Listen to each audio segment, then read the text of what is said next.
Oh, the numbers, Mason. Let's move on to the numbers. You know, here on this stream, my content in my space, for those not familiar with me, if you're watching the Hokage highlights, this is the first video you've ever seen. For the longest, certain people in the community have said, I'm the DJ Academics of gaming. I'm going to say, I've always pushed back on that. I don't think I look like him. I think it's the complexion. That's what it is. Like, we share the same complexion, but I don't think facial structure we look alike. Physically, we definitely don't look alike. And personality-wise, we damn for sure are not alike. And I don't even mean that as an insult. There's nothing like, we are nothing alike. I am not on Twitter crashing out over Drake. I am not crying myself to sleep with a Henny bottle. It says same head shape. Maybe that's what it is. But in terms of personality, we are not the same. We are not the same. That being said, since people keep saying it, critical thinking is at an all-time low, I just lean into it. And one thing about DJ Academics is he's the numbers guy. A lot of times he defines what's good music based off of sales. So I lean into the joke. We talk about numbers here on this stream. Because I'm a good sport. I'm a good sport.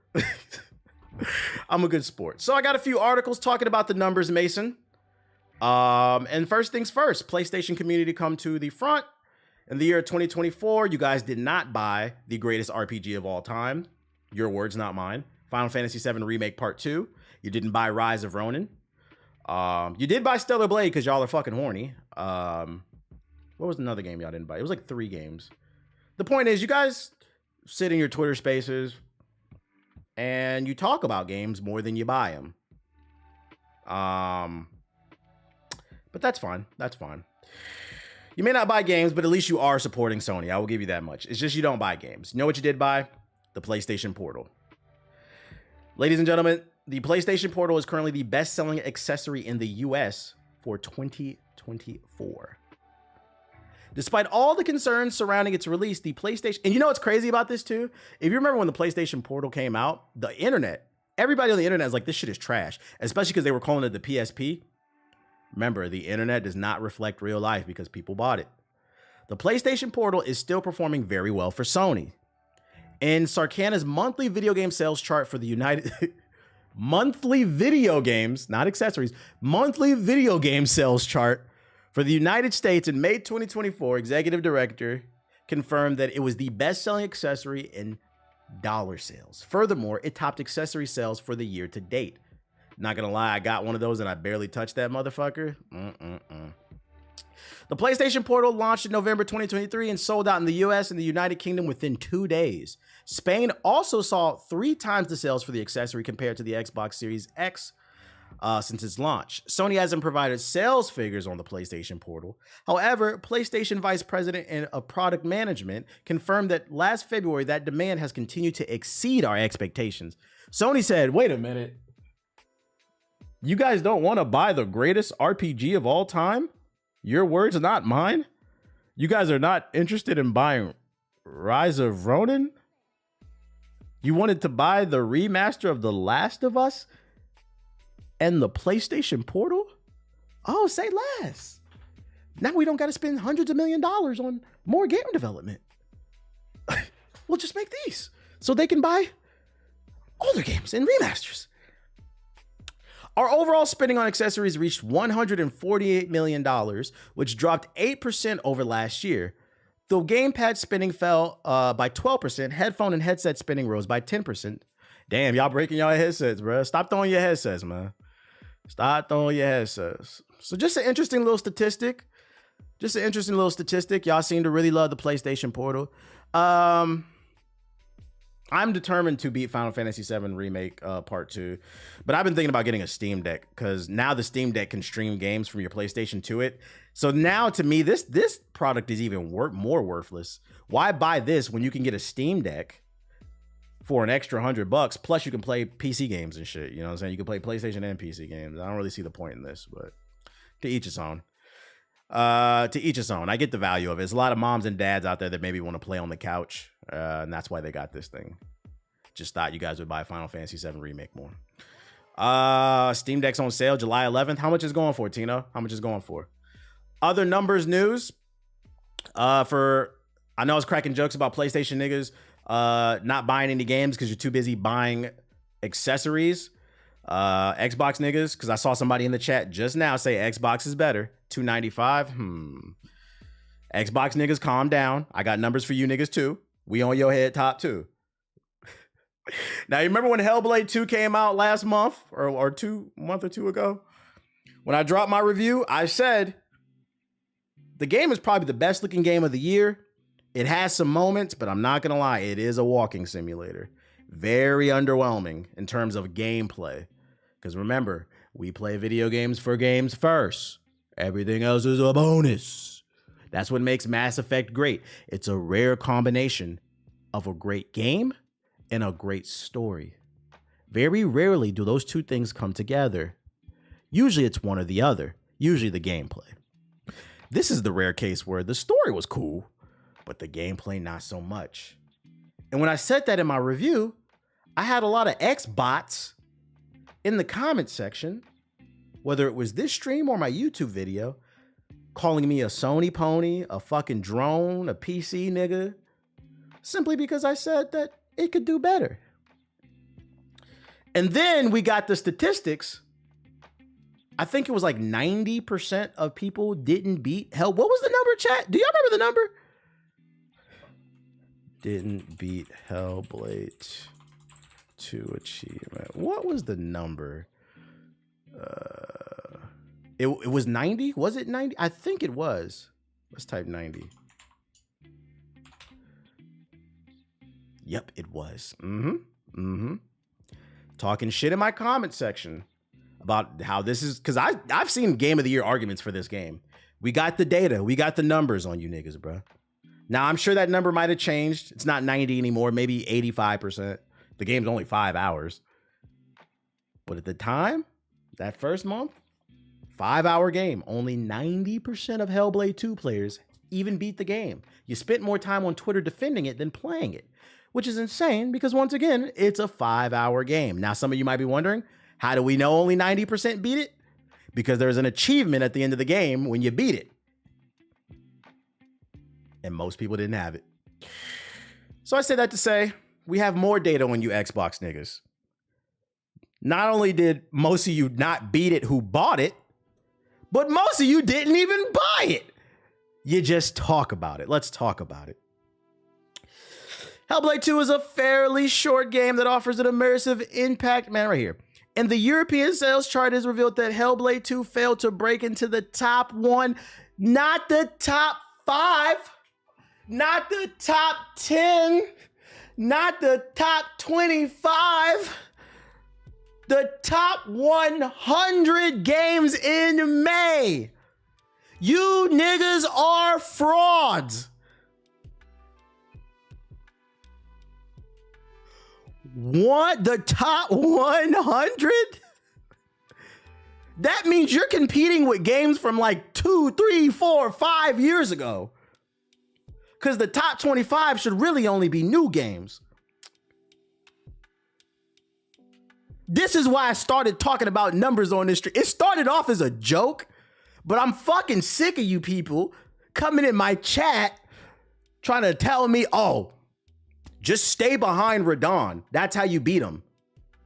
You need to heal. Most you niggas didn't even get to Radon. You never got past the Moon Knight. You never beat Mog. You never... How can you give me tips on how to fight Radon when 30% of you beat Millennia?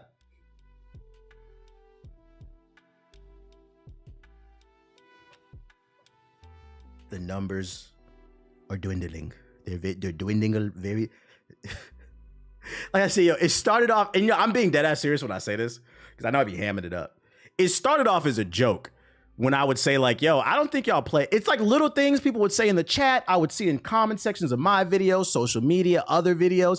It started off as a joke, but the more I'm starting to study things people say in response to other things people say about certain games, I'm starting to realize it's not a joke. It didn't crack the top 100? On streaming platforms, Hellblade 2 crashed pretty quickly. It reached a peak of 110,000 viewers on Twitch on launch day, but by the second day, it dwindled by 90%. A peak of just 900 users was recorded. Damn, you're really right. Niggas don't play games like that, including myself. And like, let me reiterate. He said like myself. I respect the honesty. I don't care if you don't play these games. I'm not making fun of y'all. Like, you can't afford them or you're not interested in it. That's fine. The part that the reason I keep bringing up these numbers, that what confuses me is, if you didn't play it, why do you feel the need to be part of the conversation? And do you do this in other parts of your life? Because this is a dangerous way to live. Because we're just talking about video games. What if we were... These people are allowed to vote. They're allowed to vote. This is crazy. Bring debate class back to school. Bring critical thinking back to school. So before you Xbox niggas start making fun of PlayStation niggas, you're all frauds. We also got some numbers. Console sales are down. Nintendo Switch drops the hardest as all consoles declined by double digits in comparison to 2023. Now, the Nintendo Switch makes sense. It's an 8-year-old piece of hardware. And when it came out 8 years old, it was already 2-3 years old in terms of hardware specs. It was already, so like in terms of computer talk, the Nintendo Switch is a fucking dinosaur. It's an old dog. It's an old dog. Computers, for those that don't understand, technology ages like dogs. It's real fast. It's real fast. So make sure to spend time with your dog, because your dog may not be all of your life, but you'll be all of his. That's why when Aki comes, I give him a kiss. And I say, you should be thankful. A lot of people want that. But the Nintendo makes sense. Who the fuck wants a Switch in 2024? We're waiting for the Switch 2. Now, the other two, the PS5 and the Xbox Series, I don't know, man. I think some of it has to do with finances. Like, you know, money's tight for a lot of people. And then, you know, a lot of people make the argument they don't see a reason to buy a next gen or a current gen console because there's nothing there for them. And I think that's because platforms continue to support the PS4. You know, 2K this year, I think, is still coming out on the PS4 because they're so afraid to lose money because the install base is bigger on the PS4. But my thing is, like, one of the reasons why these pieces of hardware are not being pushed is because there's because of console parity. You cannot push the PS5 to its limits if we're making a PS4 version, because we have to make sure it runs on that version. And damn for sure the Switch version. Oh my God. Have you seen the Switch version of Mortal Kombat? That shit is ass. So it's like, it's a vicious cycle. At some point, you're going to have to take the plunge. You're going to have to take the plunge, save some money up, get a PS5, get an Xbox Series. It's the only way we can move forward for gaming, because it's gonna get really weird. It's gonna get really weird. We're moving towards the PS5 Pro and the PS6. When the PS6 comes out in the next Xbox, are y'all still gonna be talking about the PS4 version? I don't need to upgrade. My shit don't turn on. My shit. Okay, my Xbox 360 still turns on. It's in the closet. And if I ever have an itch to play a game that was exclusive to the 360, I can plug it in and play it. But that is not a current gen console. It's not. No, thank you. Gaming companies need to stop supporting predecessors. Well, the issue is greed. They want to maximize their dollar, so they want to get as big of a install bases. Because the thing is, you have to look at it from a business standpoint, right? If there's like 200 million PS4 users, but there's only 50 million PS5 users, you can only sell 50 million copies of your game. But then you have to be realistic. That's not going to happen. Because remember, what? Most PlayStation niggas don't buy. Most PlayStation niggas don't buy the greatest RPG of all time. They just talk about it. So you have to understand, within that 50 million, you're only going to sell X amount of copies. I think best case scenario right now would probably be Spider-Man 2. I think that the last time I checked, that sold 10 million. It's pretty good. That's a best case scenario. That's Spider-Man. I'm gonna be honest. I thought Spider-Man would sell at least 25 million. It's fucking Spider-Man. Spider-Man is the most popular comic book hero in the world. It's Batman, Superman, Spider-Man. Like, that's like the big three in terms of popularity. So like, you would think that it would have sold more. PS4 for life. Yo, stop. What a hole. Stop. Oh shit. You said Baldur's Gate did? Oh, the why that shit won't give it a year, bro. Oh my goodness. I mean, ultimately it comes down to what exclusives are they're making to entice people to make the next gen. I feel that. I feel like there's been good games. I think what it is too, and this is where the corporations are fucking up, right? Fortnite and other games that made gaming go really mainstream, even like COVID. Everybody was doing crazy numbers during COVID. They looked at those numbers, I think, these corporations, and they assumed those people who picked up Fortnite during COVID would play Ghost of Tsushima. No, nigga, no. There's no guarantee of that. Those people who picked up and played Fortnite, they assumed they were gonna play Spider-Man. No, there's no guarantee of that. There's no correlation, especially the newer gamers, basically. It's kind of one of it's growing pains. And there's no guarantee that these new batch of gamers that have come in and joined the community will ever become hardcore gamers. Do you think Spider-Man did better than the Arkham series? I doubt it. Just because there's like 4 different Arkham games, like combined, I doubt it. I don't know what the sales are. Like, just educated guess, I doubt it. There's not enough. No, there's a bunch of Spider-Man games too. I don't know. It could have. I don't know. You think Wolverine will sell well? Wolverine's a very popular character. Not as popular as Spider-Man. I don't know.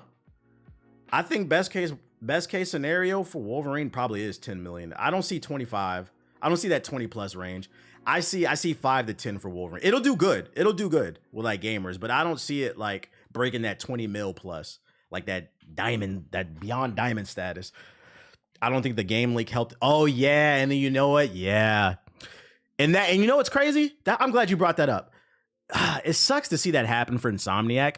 That game leak that happened for Wolverine with the gameplay that's like floating around, that just reinforces what I'm talking about when I said when COVID came and everybody was stuck indoors, it gave a spike to gaming and a lot of people became gamers. And there's no guarantee they're going to play games, but also those people who are now interested in gaming and they're new to it, they're not educated on the game. Even a lot of, I'm gonna be honest, even a lot of hardcore gamers are not educated on the development side of games. So now you have an influx of casual gamers coming in who are interested in looking to try some things. Shout out to the people trying Elden Ring. It's a lot of new people trying that type of shit.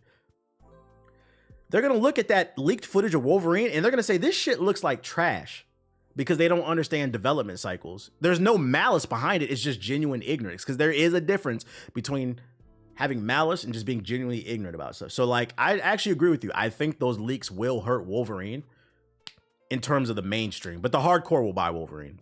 Now, what's the number? I'm going to estimate 5 to 10 million. Lifetime sales, maybe like 15 to 20, but I could be wrong. Same thing happened with the GTA 6 leaks. GTA is a little bit different. GTA is not Wolverine. GTA is a mainstream game. That's a game that crossed over. GTA transcends gaming. That GTA is going to sell regardless. Will it maintain it? I don't know because we got to see their business practices. You got the Game Pass shit. We got more numbers. That's actually perfect because we talking about numbers. Microsoft is hiking the price of Game Pass Ultimate and launching a new standard tier. When did this article come out? Oh, this is today. Yeah, I missed this one. All right, let's see. Microsoft's planning a price hike for Game Pass Ultimate in September alongside launching a new standard subscription that doesn't include day one access to first-party Xbox games. Boo. That's the whole purpose of having it. I don't like that. They're basically trying to finesse you into getting the Ultimate Edition. So basically, they're going to have a tier for Game Pass that gives you everything but the Xbox exclusives day one. The Xbox marker has started emailing Game Pass Ultimate subscribers warning of a price increase to $20 a month that starts on September 12th, a $3 increase over the current $16.99 a month pricing. PC Game Pass subscribers will also see a price hike, moving from $9.99 to $11.99 per month and maintaining access to day one titles. If you're outside the US and wondering how the price increase affects your own subscription, Microsoft has a full list of all worldwide prices. Can I get grandfathered in with the old price? Damn. The price increase comes just before Microsoft plans to add Call of Duty Black Ops 6 and other big first-party Xbox games to its Game Pass service later this year. The price increase will largely affect Ultimate subscribers who make up the vast majority of Game Pass subscribers and come just a year after the last Game Pass price hike. All right, so let me interpret the data for you. Let me tell you why this is problematic. Not only do we get the price hike right now, but if we look at the data, remember, patterns matter. Here's a new pattern. I'm not saying this will happen, but I'm saying let's keep an eye on this. Microsoft likes to collect studios like Thanos likes to collect stones for his gauntlet. And now that we know the price hike is coming right after they bought Activision, because Call of Duty will be on Game Pass day one, it's safe to assume if they buy more big studios or publishers and they implement those games day one, there might be a price hike. So let's say, Ubisoft is always under threat of hostile takeover. Let's say I'm not saying this is happening. I'm not saying this is a rumor. This is all hypothetical. Let's say Ubisoft is bought by Microsoft. An educated guess would tell us there could be a price increase of $1 to $3 because Assassin's Creed would be day one on the Game Pass. So then I got to ask the question. This is all hypothetical, just me interpreting data. Are you canceling Game Pass if this becomes a trend? I'm not saying it will, but we're going to keep an eye on this. If it becomes a trend, are you canceling Game Pass? Because I am. I'm not going to continue to pay more to own less. It feels like Netflix. Netflix was great when it first came out. And what made it great was it was cheap. Now I got to pay $100,000 for some shit I don't own. Bitch, I'm buying Blu-rays now. That's why I've been collecting games again. You predicted it. You said on GI Podcast they would up the price if they added COD. I don't even remember. Shout out to me though. I just be yapping. We need to draw a line with the price hikes. Draw a line. Okay, what's the line? So the current price hike is going to $20 a month. Hold up. Let me look at my Discord. One second.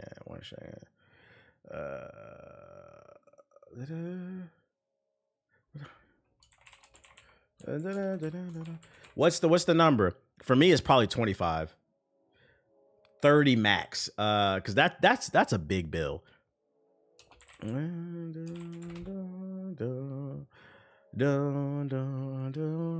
Said max. You'd pay $50 a month? You'd pay $50 a month for Game Pass for some games you don't own? Hold up. I'm not gonna lie, 25, 30 is probably the number for me. That's crazy. 50 times 12. That's $600 a year. You would pay for that? More power.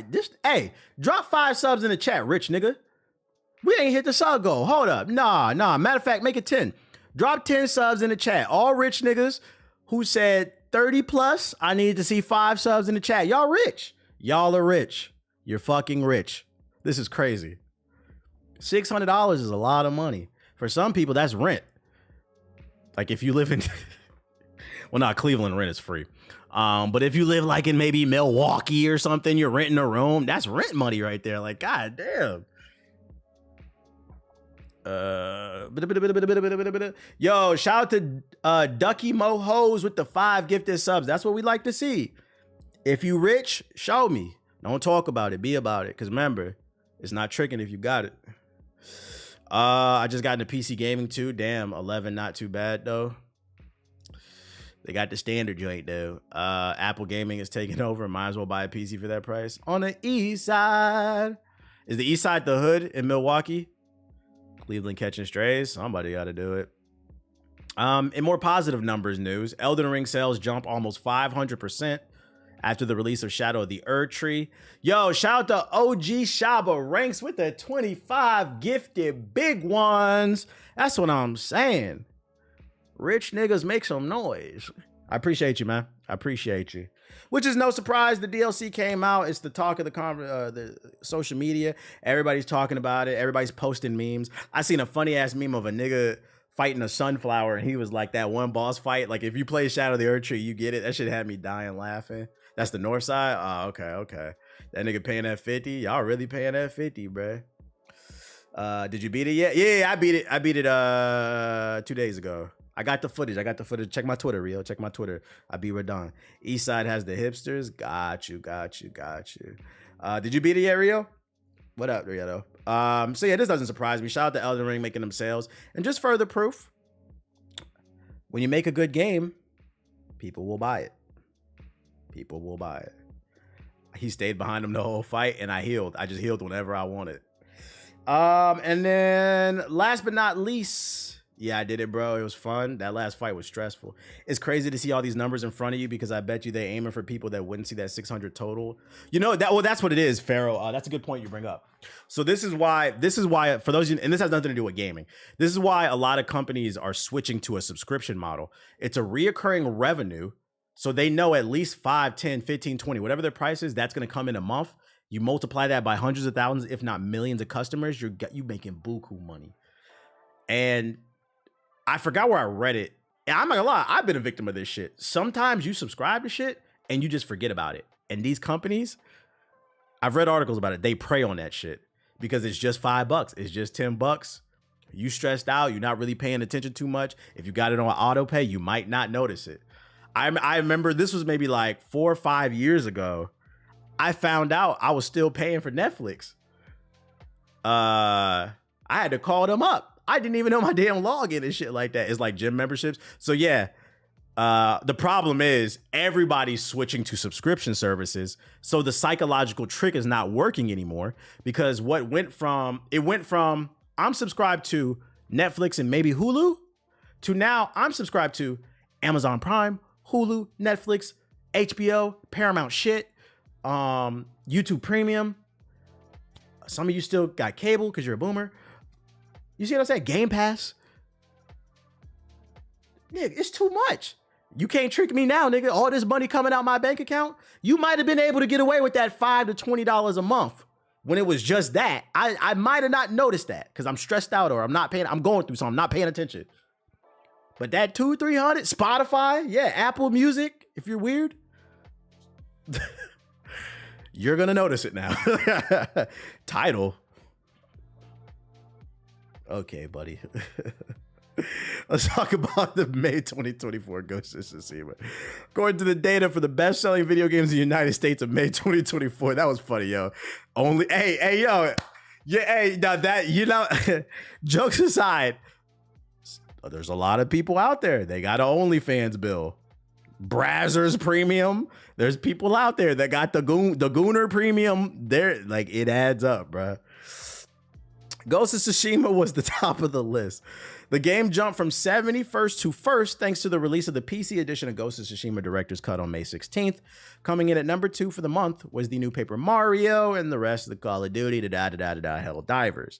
Doesn't surprise me. They just released Ghost of Tsushima on PC. You know what this data suggests? You know how I'm going to interpret this? Even more PlayStation and Xbox games are coming to PC. It shows people are genuinely interested in these games. They're just not interested in your platform. So if you're a console warrior with your sword out, with your Diamond Minecraft or sword out, ready to protect the honor of Phil Spencer and Miyamoto and whoever the president of fucking EA is, put it down. They're just trying to make $1. Don't you ever forget, there's no benefit to being a corporate cocksucker, okay?